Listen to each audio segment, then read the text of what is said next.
Again on reimaging mobility for the future. In its endeavor to constantly empower the students, freshers, and talented youngsters who are passionate to understand and acquire skills required for the emerging needs of the automotive industry, Motor Vigadan is conducting a series of workshops. You know very well the type of workshops we are conducting from time to time for the past 3 to 4 years. And you people have made each and every one of this workshop a huge success. And we are always delighted, to be part of it. Today we are gathered for one such workshop. But today's workshop is very special. If you sincerely follow the guidelines offered in this workshop by our eminent panelists, I'm damn sure this workshop will shape your career. Bob Ben. In this workshop, we have two prominent personalities. For Motivated, they are the celebrities. And for the people who have dreams in their eyes, they are the gurus. I'm talking about none other than Dr. Shankar Venugopal and Mr. Ram. Many of you know Dr. Shankar Venugopal. He needs no introduction. He is a vice president at Mahindra and Mahindra. He leads technology innovation for the automotive and farm business. He is focused on developing sustainable mobility technologies for the future. Inventor, and he holds many patents and innovation awards. Dr. Shankar Venugopal sir, we are always delighted to have you in our workshop. Another Thank speaker you. this morning is Mr. Ramachandran. He is a principal consultant in the thought leadership team of Infosys Knowledge Institute. His areas of interest in manufacturing and automotive engineering are Industry 4.0, Future of Work, Servitalization, and Reskill. He has also co-authored a book titled Neo-Skilling for the Digital Transformation with Professor L. Prasad of Indian Institute of Management, Bangalore, and continues to write and speak on this topic. And many of you, should be the readers of One of the Beginner and What the Beginner is. For you, what I'm going to tell you is, along with Mr. Kayanthan Mukherjee, Dr. Shankar Venugopal, and Mr. Ramachandran, the speakers for this workshop are sharing a wealth of knowledge in a series they are pending in Vigilant.com. This series is aptly titled Mobility in India 2030 for the future. And without much ado, I welcome Dr. Shankar Venugopal. Thank you, sir. Thank you so much. Very good morning, friends. We are Ram and I. We are very happy to be here with you today to have a short discussion around the preparing ourselves for the future of mobility. There are a lot of interesting things that's happening around us, and I'm sure we all want to be part of it. It's a great opportunity for us, and that's the intent of the discussion today. Just give me a moment so that I'm able to share my screen, and then we will get going.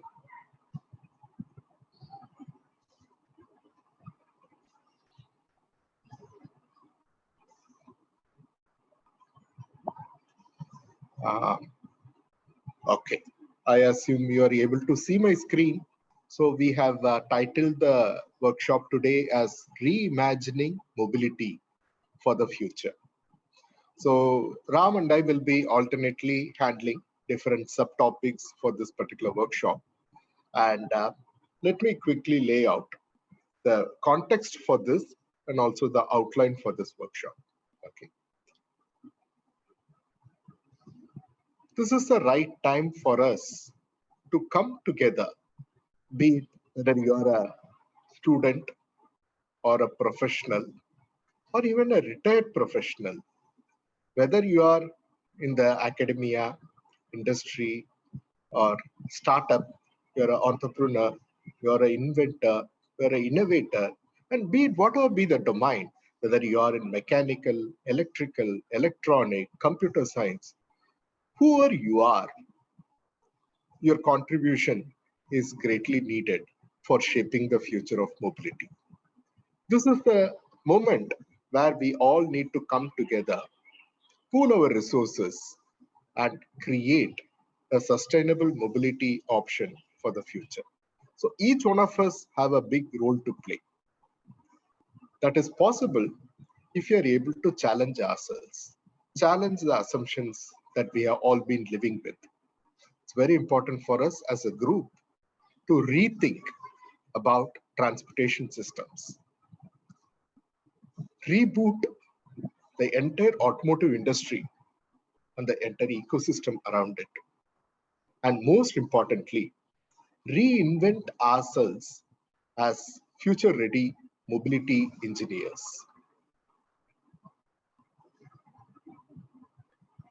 The third point of reinventing and reskilling ourselves so that we are ready for the future of mobility industry will be the focus for the discussion today. So we have structured this workshop in 4 parts. The first part is for us to understand the changing needs of the market. What does the customer want? And how is this different from what we wanted in the past? That's the first part, which talks about the future market needs, which will be handled by Ram. Once this discussion is complete, I will step in and I will talk about the future technology trends. What are the various technologies that are coming together to shape the future mobility?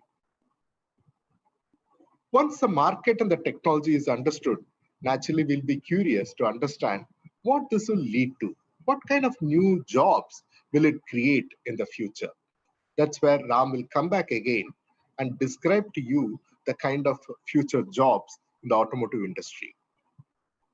When you say future, it's not very far. We are talking about the next 5 to 10 years. It's that close by.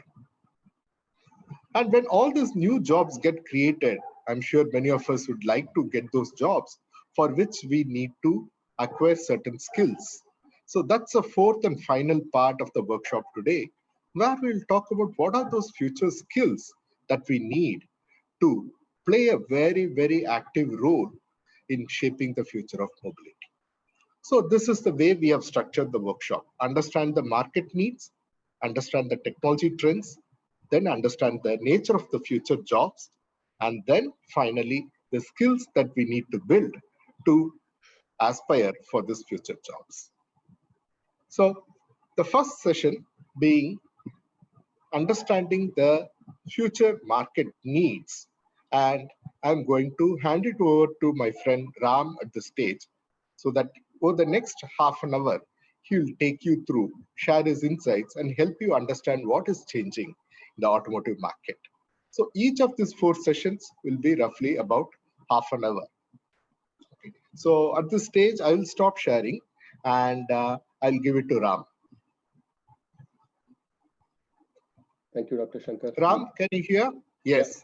Yeah. Ram, would you like to project or shall I continue projecting? What is easier for you? I can project, Dr. Shankar. Okay, then I will stop sharing. Sure.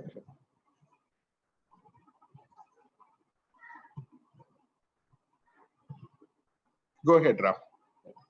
So good morning, everyone. Thanks to Dr. Shankar and Mr. Wales for setting the context.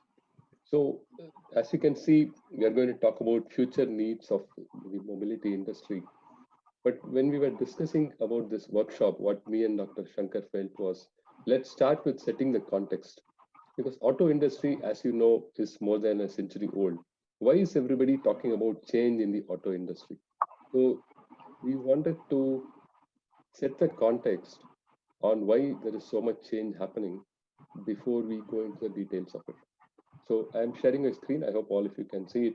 So welcome to this workshop. This is the first session where we are going to talk about future market needs, or the why part. Why is there so much change happening in auto industry?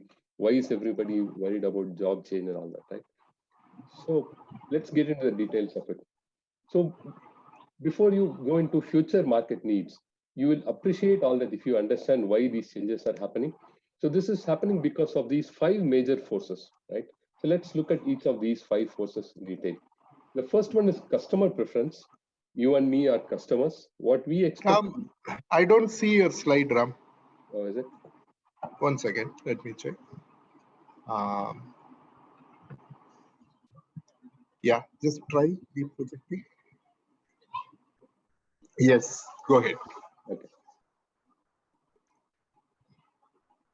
Can you see it, Dr. Shankar? Yes, perfect. Okay, great. So these are the 5 forces which is forcing the auto industry to introspect and change. So the industry is changing. So as professionals, all of us also need to change. So what are these 5 forces? The first one is changing consumer preferences. So you and me are users of automobiles. Our expectation from the industry is changing. What do we need from the auto industry today? We want affordability because the price of cars is going up. There is inflation in the price of materials. Vehicles are getting more complex. We want more choice. We want immediacy. We want the vehicle to be delivered immediately. We want flexibility. We want to change the vehicle. We want different configurations of the vehicle. We want new features like connectivity. So consumer preference is changing. The other big force that is forcing the auto industry to change is the technology part. So we will look at digital transformation in detail. This is again a very common thread today across industries, and auto industry is no stranger to digital transformation. We'll look at this also in detail. And from a regulatory perspective, things like global warming, where electrification is again a very, very major trend in auto industry. We will look at that. Circular economy, ethics and governance. So the third force is around regulations. The fourth is around competition. Competition has always been there in auto industry. It is not new, but we will see how the increase in the electronic content in auto industry is forcing the auto OEMs to differentiate themselves and create more competition. And the fifth force is because of the supply constraints. Supply constraints have always been there, but now because of the increasing electronic content, the chip shortage is hampering the growth plans of auto industry. So we will look at supply chain disruptions due to the pandemic, the chip shortage, all these are intertwined. So these are the 5 major forces. And if you ask me, the 2 biggest ones are technology and regulations. So we will look at each one of these in detail before we start looking at the future part. So let's look at consumer preference. Like I said, today we want affordability. So we want new business plans like servitization or subscription-based service. We'll go into those details. So one more way of looking at these 5 forces is a very popular model called Michael Porter's 5 forces model used by management gurus. So these are the 5 forces. The first one is new entrants or entry barriers. So I mentioned electrification of cars as a major trend in auto industry. What that is happening is it is reducing the entry barriers. You don't need to set up a big factory somewhere outside the city. Even in a small cottage, you can assemble electric vehicles. The volume may be low. So entry barriers are coming down. Even for digital technologies, you don't need to make big investments. Buyer power is going up. That's the consumer part. That's the power you see on the right side. At the bottom, supplier power. So chip supply is hampering the rollout of auto vehicles, whether it is new models or even for existing production to continue. OEMs are really scampering around to see how to meet their numbers and how to keep their assembly lines running. Then substitutes are going up. Now, because of pandemic, it has been slightly hit. Demand for cars has again started going up, and competition is always there. So this is one more way of looking at these 5 forces that are crushing the auto industry, or I would say exerting pressure on the auto industry. So let's look at changing consumer preferences. So this chart shows you the volume of automobiles sold in the past 2 years, specifically before COVID-19 and in the last few quarters. So this data is from a McKinsey study. As you can see, around the second quarter of 2020, that's where most countries went for lockdown. There was a sudden dip in the volume of cars sold. On the leftmost, you see the US numbers, in the middle is Europe, and on the right side is the Asia numbers. So volumes have started picking up. Very interestingly, the demand for used cars has started going up again, thanks to the chip shortage. So these are some interesting insights that McKinsey has reported.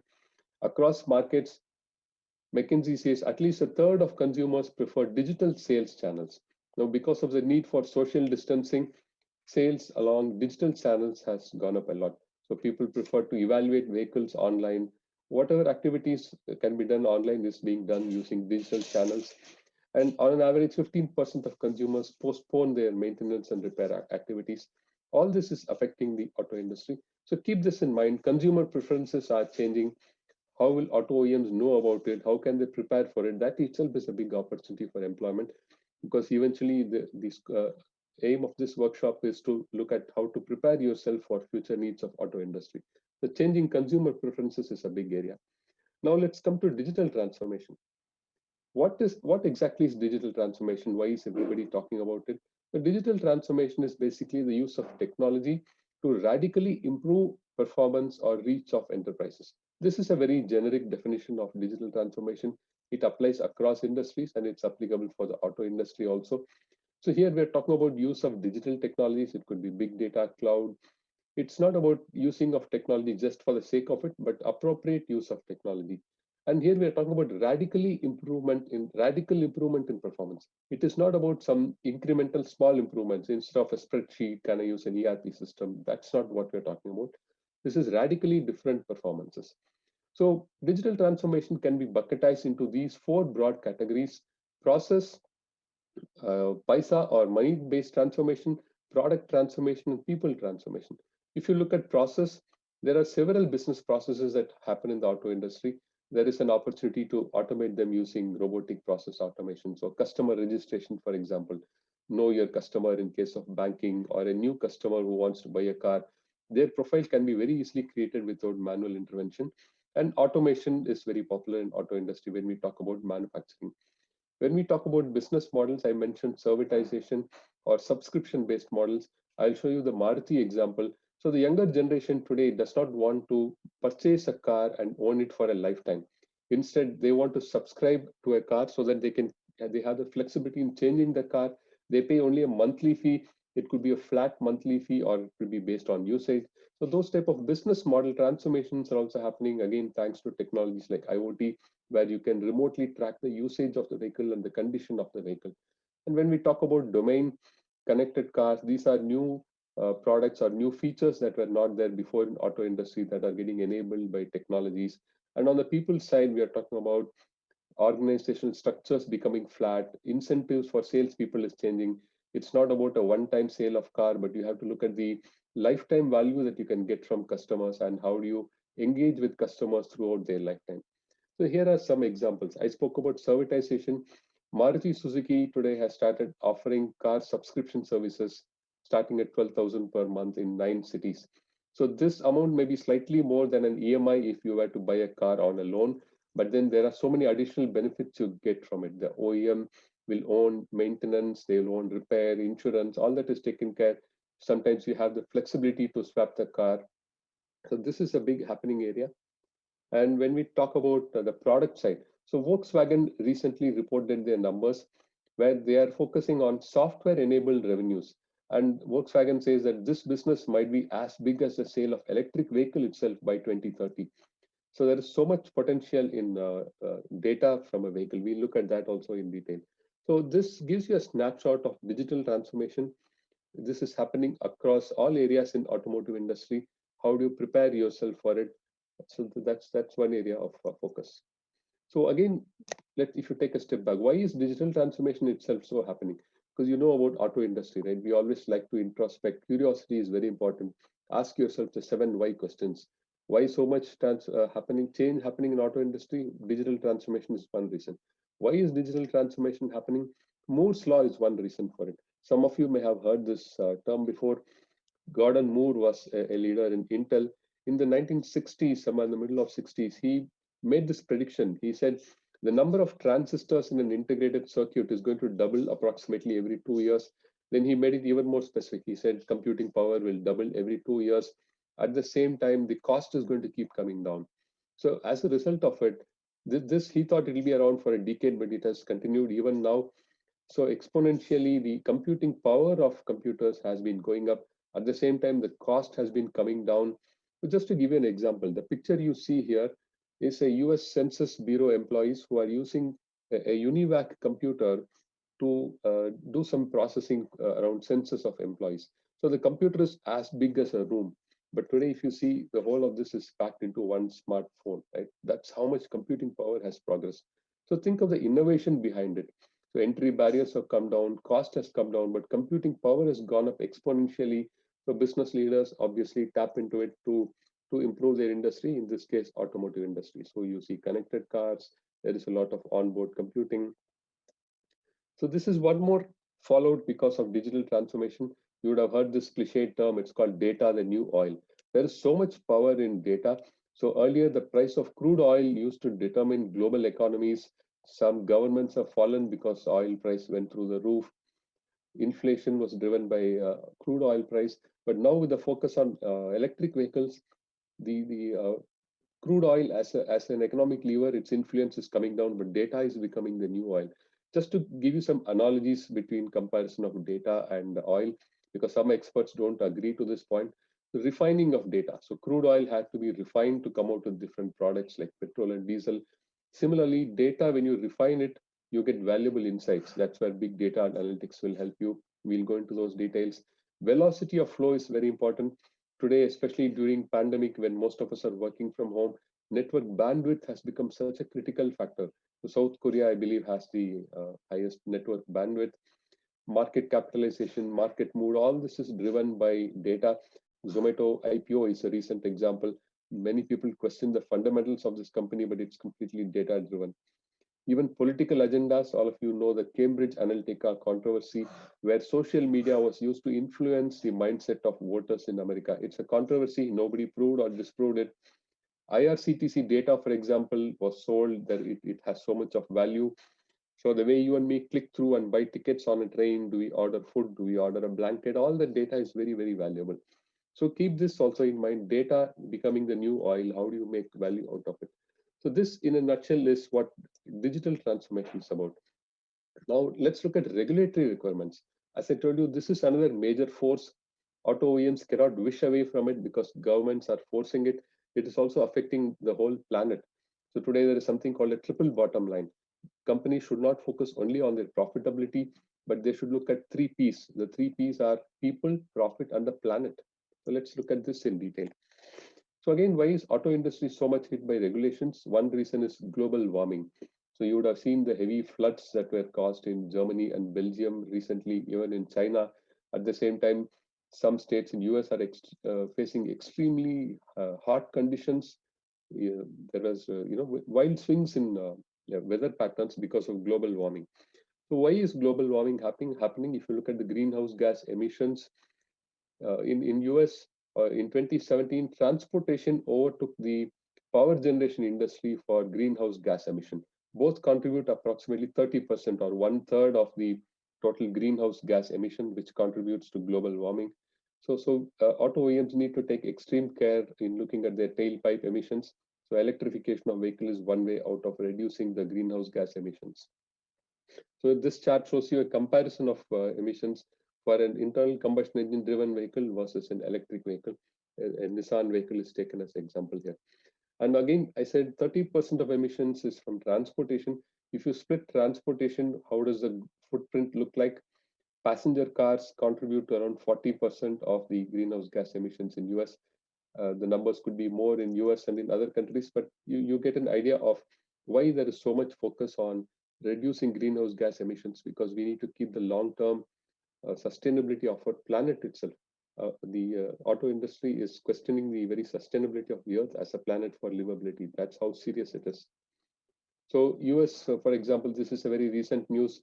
President Joe Biden has set a goal and a very aggressive goal of 50% electric vehicle sale by 2030. Some OEMs are going for it, some are going slow. We'll see. So ethics and governance is again another major issue. You can even call it integrity. There have been several issues recently where proper ethics were not followed in the auto industry. So one example that immediately comes to my mind is the Volkswagen Dieselgate scandal. For those of you who know it, Volkswagen used a software or a switching device on board its computer. So whenever the vehicle went for emission test, this device used to switch on and it used to comply to all standards. But once testing was over, it will switch off those emission standards so that drivers get better pickup. That's how blatant violation it was. So it was an ethical issue. To continue that, the European Union found that there was a collusion between Volkswagen and BMW. They said, let's not compete on emission. Let's just stick to the minimum requirements. There have been several such violations. Could be Japanese companies, could be German companies who are known for their quality standards. So ethics and governance has also become a major factor in the auto industry. When we talk about data and artificial intelligence, again, ethics becomes a role, sometimes knowingly, sometimes unknowingly. For example, if you take the Amazon example, their recruitment tool had a preference for male candidates. because the historical data was used to train it. Probably the humans who did hiring preferred male candidates. So ethics and governance is going to be a major issue going forward, depending on your interest. In the later sessions, we will talk about how to look at the coincidence of your interest and market needs. So for those of you who have a legal flavor of mind, ethics and governance is going to be a major issue in the auto industry, or an opportunity, depending on how you look at it.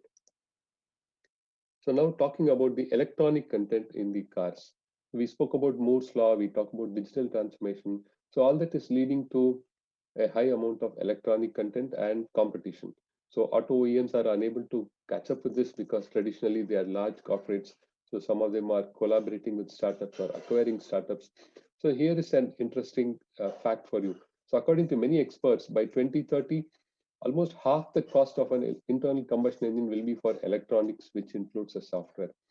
And it's around 230 billion market. You can see the split of this market in the chart on the right side. And one more interesting quote which a professor said, he said, once software is part of the car, now it determines the value of a car. We are talking about millions of lines of code that are embedded in an automobile. So this is again the split of how it is. So today, roughly, it's about $230 billion, the electronic content in a car. But this is expected to double to around 469 billion, according to McKinsey, in a decade by 2030. And here is a split up of it. It consists of hardware and software. So for those of you who are interested in electronics in a car, it could be an ICE engine, which is going to be on a downward slope, or it could be on electric vehicles. Whichever it is, whether it's autonomous driving or even for basic functions, electronic content is going to be a big factor in automotive industry. Not even in the future, it is already there. So now let's talk about the chip shortage. Talking about electronic content in a car, we spoke about the supply issues. So the chip crunch has become a major issue, right? So there is a huge gap between demand and supply. We will again in the next slide look at why it has come to such a situation. But if you look at the demand side, because of increasing content in electronic content, demand has gone up. At the same time, supply has come down because of the pandemic and other factors. So let's look at it in detail. Why is there such a huge demand supply mismatch for chips in the auto industry? So this is called a pestle analysis. Let's start with the political reason. So US imposed sanctions on China because they were worried that the companies like Huawei are going to do some snooping on their country using the telecom infrastructure. So US imposed some sanctions on China. Then economically, there was a bullwhip effect. For those of you who are familiar with supply chain, sometimes there is an amplification of demand. So a retailer says, I will need 10 products. A wholesaler feels there'll be more demand. He makes it 15. That way, there is a multiplicative effect. So when it went to the chip makers like Toyota, Taiwan Semiconductor Manufacturing Company, TSMC, it ballooned into huge demand, but those were not the real numbers. So there was a bullwhip effect. Socially, there was a shutdown because of the COVID-19 pandemic. We looked at the legal requirements. We looked at the environmental factors. There was a drought in Taiwan because which led to water shortage. Texas had a snowstorm, very surprisingly. So some of the semiconductor manufacturing factories, the fabs had to be shut down. There is technical demand for chips. So this is a pestle analysis for you to get an idea on what is the reason for chip shortage, because that's again a major factor today, hampering not even future plans of auto industries, but even their current manufacturing plans. There has been, I think, 80 or 100 billion dollars worth of car sales lost because of the chip shortage. So this is talking about circular economy. So this is one more regulatory trend. Well, let's look at why circular economy is so important. What is circular economy? So the traditional economy, we are used to using a product once and throwing it away. Right? Whatever product you take, let's take just simple toothbrush, for example. So somebody uses plastic to make the toothbrush, you use it for some time, it gets old, you just throw it away. It becomes a big burden on the planet. Again, think of the 3 Ps, right? The triple bottom line. It is going to take centuries for that plastic brush to decompose when it becomes part of the landfill. So today, countries and companies are talking about a circular economy where you don't just use it once and throw it away, but you look at how do you bring it back, how do you dispose it in an economically friendly way, or still better is, can you reuse the plastic in case of the toothbrush? So let's look at auto industry. Steel is an important component for circular economy. Steel occupies around 50 to 60% of the total weight of a car. So me and Dr. Shankar, we have submitted a proposal along with some educational institutions. Our Ministry of Steel has asked for ideas on how can we improve circularity in the auto industry, specifically for steel. Again, ask this question, why is the Ministry of Steel worried about it? According to the government's predictions, the demand for steel is going to double approximately in a decade. So government says around 300 million tons of capacity will be required by 2030, 250 million tons of production. Today we are approximately at half of it. And uh, if you look at the input for steel, we don't always use virgin steel. Around 40% of input for steel making comes from scrap. Could be from steel plants, auto industry, or vehicles at the end of their life. And like I said, steel consists of the mass of a vehicle, 50 to 60% of it consists of steel. So it's very important for us to handle the end of life of vehicles in a very environmentally friendly way. More importantly, can you circulate it so that it is sent back to the steel mills so that our import of steel, our mining of steel goes down and usage of virgin steel goes down. So this is a simple chain. If you look at it, it starts from the steel mills. Steel mills get the raw material from the mining mines and also from scrap.